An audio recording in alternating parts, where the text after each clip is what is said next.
You've dreamed about buying a house and now it's finally time. You're possibly sick and tired of your current living situation and it's ready to make a move. How exciting! You're already having future visions of your kiddos running through the property in their bare feet. You're lounging on a Saturday afternoon, taking a nap, enjoying the sunset on the back deck of this property. And you're really starting to picture yourself in this very new home. So whatever your current vision is that you have right in your head right now, this could be an absolute blessing for you if you take the exact steps that you need to avoid the pitfalls of home ownership and buying a property in very, very uncertain economic time. You may have heard we're in a rapidly rising rate environment. Inflation is at all-time highs.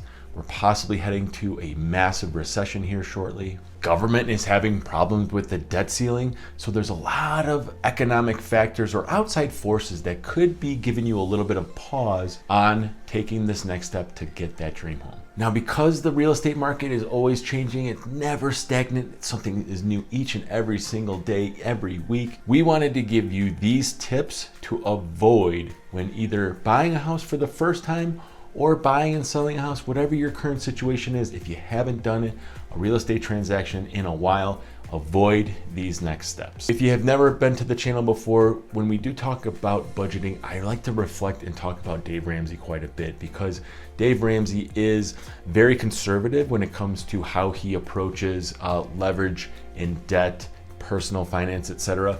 But he's been through the ringer, right? He's been bankrupt. He's grown his corporation and his personal net worth to above $300 million at the point of this video. So he does know a thing or two about debt. So first and foremost, avoid buying a house when you're already in debt. So according to Dave Ramsey, you might be thinking, are you serious? And yes, he is. Debt weighs you down. So if you're trying to buy a home while you're forking over hundreds or thousands of dollars every month in debt payments, you're gonna run into one of two big problems. Either it'll take you forever to save for a down payment and you'll wind up taking out a bigger mortgage so that you can speed up the process, or you'll struggle to make your mortgage payments on top of your student loans, your car loans, credit card bills, etc. The worst thing that could happen, of course, is if both of those things happen to you while you're buying a property. Especially in an elevated rate environment that we're currently in, more and more clients that we meet with each and every single day are having very hard time making ends meet in this high inflationary environment, on top of just having a more difficult time of paying their student loans. The fact of the matter is, what Dave is saying is if you have a lot of consumer debt, it's going to be a lot more stressful while you're trying to analyze whether you can afford a $500,000 house, an $800,000 house, $1 million house. And those payments have significantly increased since the all-time lows that we've ever seen during the pandemic when it comes to mortgage interest rates. So those people that could easily afford $1 million a couple years ago, with rates pushing 5, 6, 7, 8%, depending on what time you're watching this video, if rates keep going up, your buying power is going to diminish. This next one is going to basically dovetail right off of that last item that we talked about, which is buying a house that you can't afford. One of the things that we do during our discovery call process as we onboard our clients for both Real Good Mortgage and our real estate branch, which is Just Live in Realty Group, we always ask a client, one, what's your buying power? What do you think that you want to spend? Because there's going to be a number, especially when we set you up with your pre-approval and then also your home search, there's going to be a number for a property price that you're just not going to be comfortable with spending. And then ultimately that price point, that has to fall in line with what your monthly budget is for your housing payment. You may have heard the term house rich and cash poor. This is exactly what we're talking about, which is overextending yourself when it comes to buying a property. Chances are, if you want to buy a property now, let's say you're sick of renting, maybe look at a starter home, maybe look at a property that has 2 beds and 1 bath. So over time you can figure out your housing budget while rates are a little bit more elevated than we've been used to in the recent past. And as your equity grows in the property, when you go to, let's say, sell your property, you can roll that extra money into either, for one, if you haven't paid off your consumer debt in a mistake avoidance number 1, you can do that with the profits and the proceeds from the sale of your property, or you can roll that into the down payment for your next one. Buying a house you can't afford, don't do that. Please do not be the people that are stressed out throughout the entire process, because it doesn't make your life any easier. And ultimately what we're seeing for those clients, when it does come down to the nitty gritty, people are just canceling their contracts right before close, and sometimes forfeiting their earnest money, which can be tens of thousands of dollars. Number 3 is making too small of a down payment. Now, because I'm a realtor and I have a mortgage brokerage, one of the biggest mistakes that most home buyers make is not putting enough down, or not having enough stake in the property to really make sure that they're doing the right thing. My take on down payment assistance programs are basically and generally just avoid them at all costs. They are not the right program for most individuals out there. And the reason being is lenders often push home buyers, especially first-time home buyers, towards mortgages that require little or nothing down. Problem ends up being is that you're going to pay thousands of dollars in extra interest and have a super high monthly payment compared to somebody that may have put 20% down. Now keep in mind, if you have saved up, let's say 5%, 10%, or 15% down, it's not always bad not to try to go ahead and buy a property, because here's why.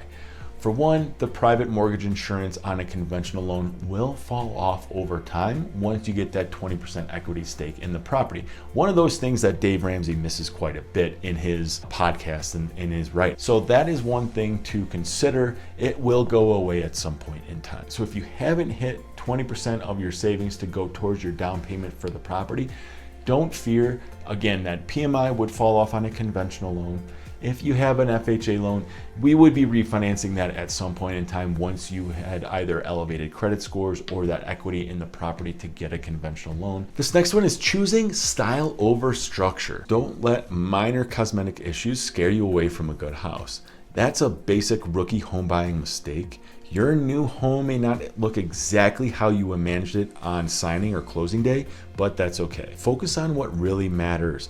For example, ugly paint, old carpet, bad landscaping, those are all simple, easy, and fairly cheap to replace. Ignoring resale value. Resale value may not seem important now, especially if you think it's your forever home. But here's the truth and the reality. Most homeowners will get out of their property within 5, 7, or even 10 years down the road, because the property no longer fits their finances, their family size, or just their lifestyle in general. So here's some quick tips on how to choose a house that's likely to grow in value. Buy at the bottom price range of the neighborhood. Homes in the bottom price range of a neighborhood are more likely to be worth more in the future and sell faster. Buy a home with a good floor plan that's attractive from the street. You can pull out nasty carpet and replace ugly wallpaper, but there's nothing you can do about a bad floor plan. And then ask what developments are planned in the area. Something like adding city water, sewer, or gas lines can add value to your property. Others, like a highway cutting through the yard or a nearby trash dump, can lower your property value. Sticking with a bad deal. Now, the excitement of buying a home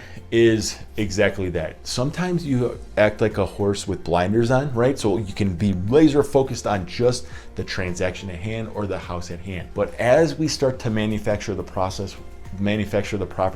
while we're under contract, you're going to have a title report, you're going to get insurance for the property, you're also going to have an appraisal and an inspection.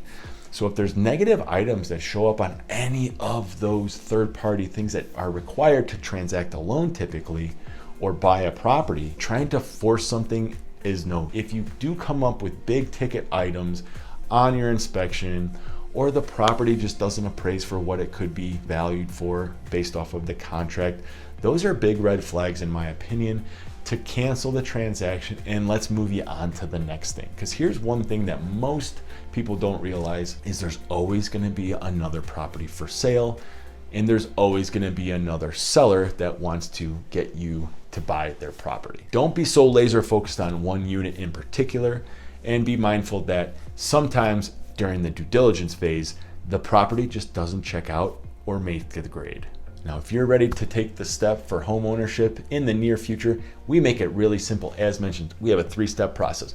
Links in the description make it really easy for you to access our expertise. Whether you want to do a Zoom call, download the mortgage calculator affordability suite that I built for you, or pull a pre-qual certificate, you can do any one of those things first and get on our calendar for what we call a discovery call. During that discovery call, we're gonna figure out your buying power and create a clear mortgage and home buying plan for you so that we can get you in the field and buy the home of your dreams. Okay, so once we do those first two steps, ideally then we have done our pre-approval in step 3 and start having you look for homes during that same time frame. So the nice thing about working with somebody like me that has both their real estate and their mortgage licensee, we have team members to help support us at every step of the way. So we definitely make it easy for onboarding, both on the mortgage and the real estate side, and do save you time and money during this process. So thanks again for sticking with me to the end.